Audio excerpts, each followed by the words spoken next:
सुरू करण्यात आलं होतं। तब्बल 10 दिवस उलटल्यानंतरही प्रशासनानं लक्ष दिलं नाही असं म्हणत विलास घुले यांच्या पत्नी सुषमा घुले यांनी विषारी द्रव्य प्यायलेलं आहे आणि आत्महत्येचा प्रयत्न केलाय। आताची सगळ्यात महत्त्वाची आणि मोठी बातमी समोर येतेय। एकीकडे दोघांचा वाद सोडवण्यासाठी गेलेल्या विलास घुले यांच्यावरच प्राणघातक हल्ला झाला आणि त्यांची हत्या करण्यात आली होती। त्यानंतरची ही आता आपण दृश्य बघतोय। विलास घुले यांच्या पत्नीनेही आत्महत्येचा प्रयत्न केलेला आहे।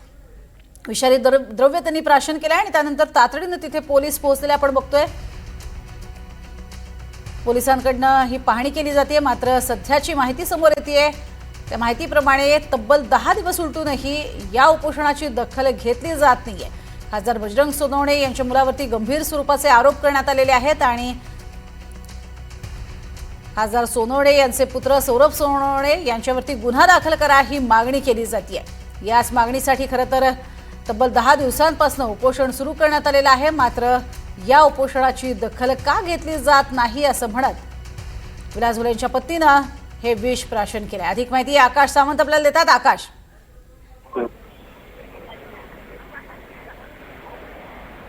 आपल्यापर्यंत आवाज पोहोचतोय। नेमकी काय ही घटना घडली, आता पुढे कशा पद्धतीनं पोलीस तपास करणार आहेत, तब्येत कशी आहे त्यांच्या पत्नीची?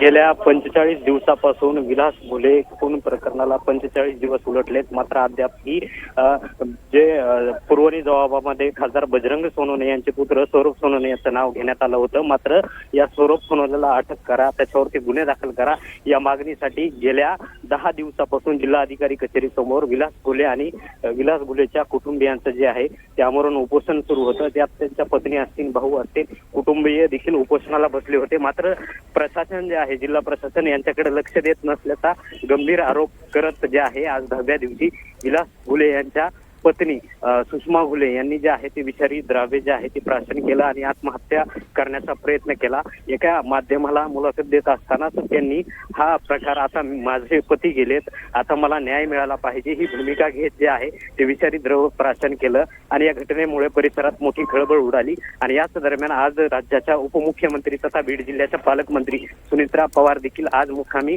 बीड जिल्ह्याच्या दौऱ्यावरती आहेत आणि याच पार्श्वभूमीवर जिल्हाधिकारी कचेरीसमोर विविध आंदोलन करण्यात येत आहेत आणि या पार्श्वभूमीवर पोलिसांचा मोठा तगडा बंदोबस्त देखील लावण्यात आलेला आहे। आणि याच दरम्यान विलास घुले यांच्या पत्नी नक्कीच तुर्तास धन्यवाद या संपूर्ण माहितीसाठी आकाश।